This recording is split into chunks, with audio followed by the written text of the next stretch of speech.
Corona virus क्या यह वही महामारी है जिसके बारे में बड़े बड़े भविष्य वक्ताओं ने भविष्यवाणी कर कहा है कि 20वीं सदी में एक ऐसी महामारी फैलेगी जिसमें बहुत सारे लोग बेमौत मारे जाएंगे। जग जाहिर है कि कोरोना वायरस ने चीन से निकलकर पूरे विश्व पर मौत का कहर बरपा रखा है। WHO के मुताबिक अभी तक 45,693 मौतें और 90,306 व्यक्ति इस जानलेवा बीमारी के शिकार हो चुके हैं। लेकिन दोस्तों, ऐसे में राहत भरी खबर ये है कि इन भविष्य वक्ताओं ने ही मौत से बचने के लिए सटीक रास्ते बताए हैं।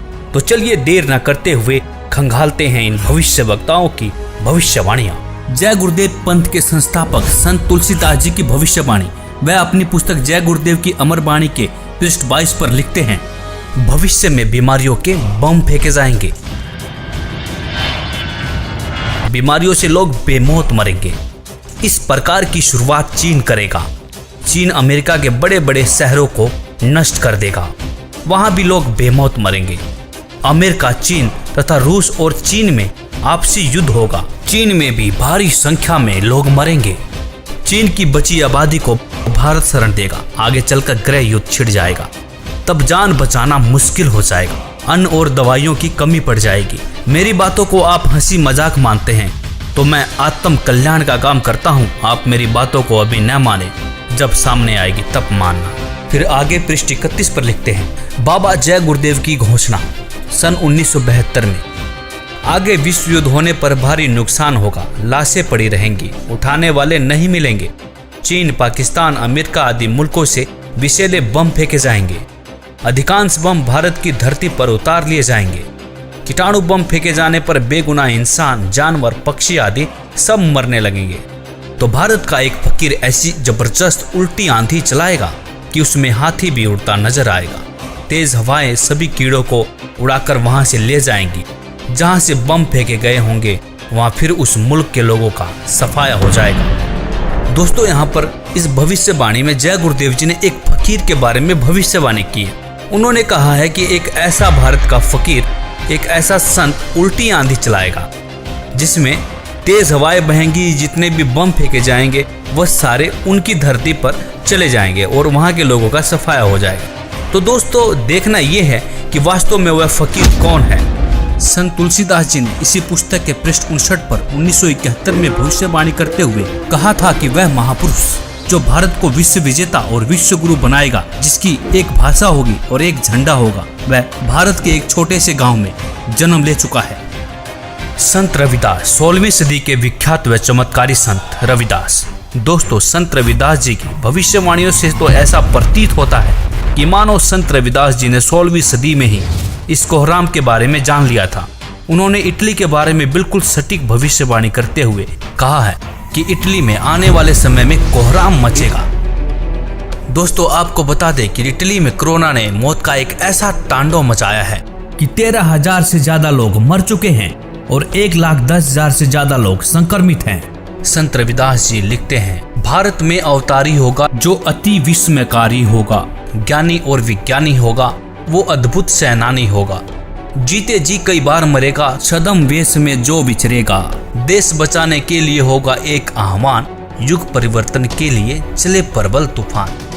तीनों ओर से होगा हमला, देश के अंदर द्रोही घपला। सभी तरफ कोहराम मचेगा, कैसे हिंदुस्तान बचेगा। नेता, मंत्री और अधिकारी, जान बचाना होगा भारी। छोड़ सब मैदान भागेंगे, सब अपने अपने घर दुबकेंगे।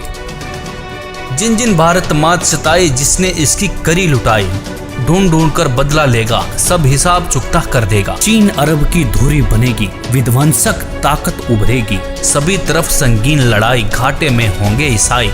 इटली में कोहराम मचेगा। जी हाँ, जहाँ पर 13,000 से ज्यादा लोग मर चुके हों, उसे कोहराम कहना गलत नहीं होगा। इससे बड़ी क्या त्रासदी हो सकती है। लंदन सागर में डूबेगा। जो तीसरा प्रलयंकारी, जो होगा भारी संहारी। भारत होगा विश्व विजेता, भारत होगा विश्व का नेता। दुनिया का कार्यालय होगा, भारत में न्यायालय होगा। तब सतयुग दर्शन आएगा, संत राज सुख बरसाएगा। सहस्त्र वर्ष तक सतयुग लागे, विश्व गुरु बन भारत जागे।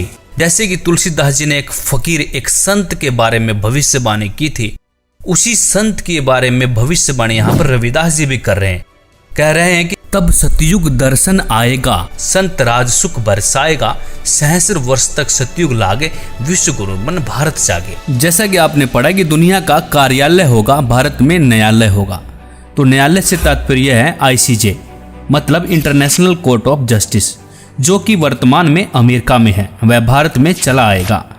तब भारत सभी देशों का प्रतिनिधित्व करेगा और भारत विश्व विजेता और विश्व गुरु बनकर उभरेगा। दोस्तों, यह विश्व विजेता और विश्व गुरु की बात सिर्फ संत रविदास जी नहीं कह रहे, बल्कि दुनिया के बड़े बड़े भविष्य वक्ताओं ने भी इस बात का समर्थन किया है।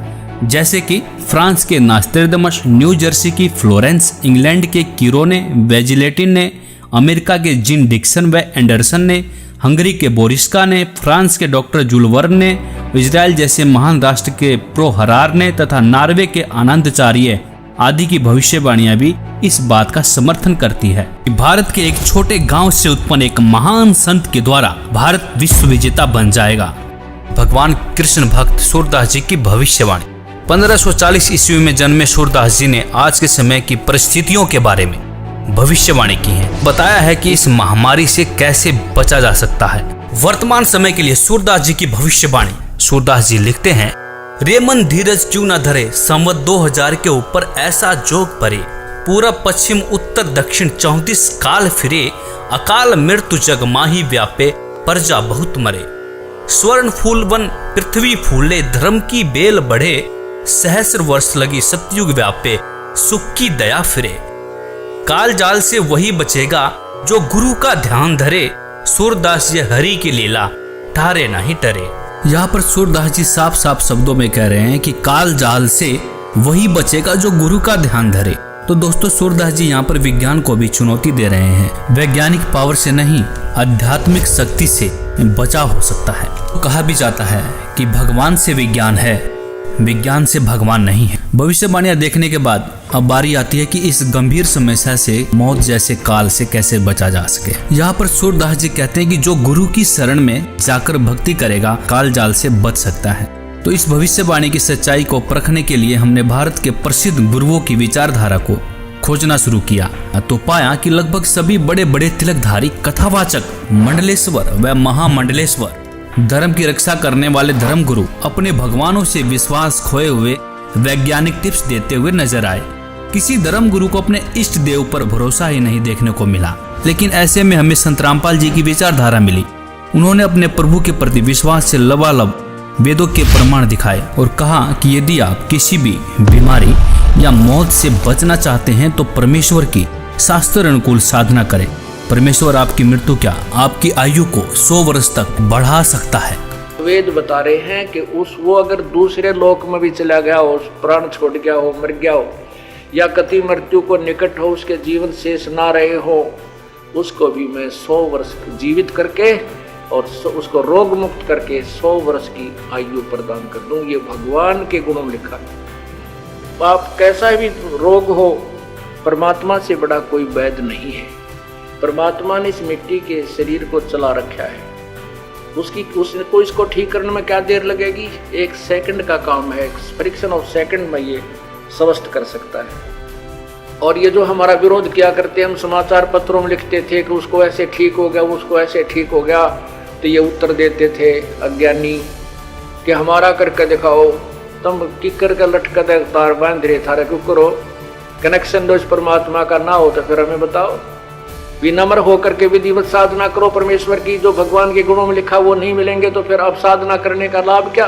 तो पुण्यात्माओं, यहाँ ना जाने बिना गिनती के इतने दुख दूर हुए, कैंसर तक और ब्रेन ट्यूमर तक, जिनके ऑपरेशन निर्धारित कर दिए गए थे और कोई गारंटी नहीं। डॉक्टर बताते थे कि इस ऑपरेशन का कोई सफलता का कोई गारंटी नहीं है और ये पीड़ा कुछ समय के लिए बंद हो सकती है। ऐसे यहाँ बगैर किसी ऑपरेशन के, परमात्मा की कृपा से, भगवान की रजा से, उस प्रभु की शक्ति से दूर हो गए, वो ठीक हो गए, वो रोग नष्ट होगा। इसी का प्रमाण आपको ऋग्वेद दे रहा है कि परमात्मा पूर्ण ब्रह्म पूर्ण परमात्मा की साधना करने वाले की भगवान उसकी मृत्यु भी आ गई हो, उसके सांस भी शेष ना रहे और वो मर भी गया हो, उसको भी जीवित कर सकता है। ये देखिएगा ऋग्वेद, ये देखिए नीचे ऋग्वेद भाष्यम और दशम मंडलम, और यहाँ देखिएगा 161 नंबर सूक्त है, जिसको अब यहाँ इसके 2 नंबर, ये संस्कृत है,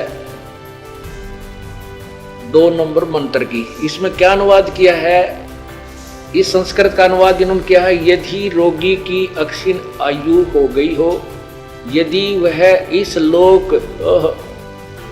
लोक से चला गया हो, अर्थात मर गया हो, चला गया है, इस लोक से चला गया है, ये संस्कृत आगे हिंदी।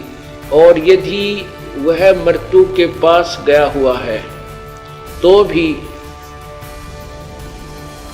भी उसको मैं, भगवान कहता है, मृत्यु देवता नृत्य से के पास से लौटा ला सकता हूं। ये संस्कृत है, आगे देखना। और उसको 100 वर्ष के जीवन के लिए प्रबल करूंगा। परमात्मा तो कहता है कि उस उपासक की, जो परमात्मा का भक्त है, यदि वो परमात्मा की साधना शास्त्र अनुकूल कर रहा है, परम संत से नाम लेकर के, तो वेद बता रहे हैं कि वो अगर दूसरे लोक में भी चला गया हो, प्राण छोड़ गया हो, मर गया हो, या कति मृत्यु को निकट हो, उसके जीवन शेष ना रहे हो, उसको भी मैं 100 वर्ष जीवित करके और उसको रोग मुक्त करके 100 वर्ष की आयु प्रदान कर दूं। ये भगवान के गुणों में लिखा है। दोस्तों, इस विज्ञान के दौर में संत जी का दावा वाकई में हमें अचंभित करने वाला था। फिर क्या था, बाबा की इस सच्चाई को सामने लाने के लिए हमने पड़ताल करनी शुरू कर दी। पड़ताल में हमें रियल स्टोरी 99 करके एक यूट्यूब चैनल मिला, जिस पर बहुत से अनुयायियों के अनुभव थे। हमने बहुत सारे अनुयायियों के अनुभव देखे और उसमें पाया बहुत सारे ऐसे लोग हैं जिनकी लाइलाज बीमारियां कहीं डॉक्टर डिटेक्ट भी नहीं कर पा रहे थे। वह बीमारियां संत जी के बताए अनुसार सत भक्ति करने से बिल्कुल ठीक हो चुकी थी। बहुत से ऐसे लोगों के भी अनुभव मिले जो मरने के बाद जिंदा हो चुके थे। दोस्तों, यह सब देखने के बाद आपको क्या लगता है, क्या यह वही संत हैं जिसके बारे में संत तुलसीदास जी लिखते हैं, संत रविदास जी लिखते हैं कि संत राज सुख बरसाएगा? सूरदास जी भी लिखते हैं कि काल जाल से वही बचेगा जो गुरु की शरण रहे। गुरु से तात्पर्य यहाँ पर एक सच्चे गुरु से है, जो आपको सही रास्ता बताता हो, सही शास्त्र अनुकूल भक्ति करके आपके जीवन को धन्य करता हो। नकली गुरु के शरण में रहने से मोक्ष संभव नहीं हो सकता।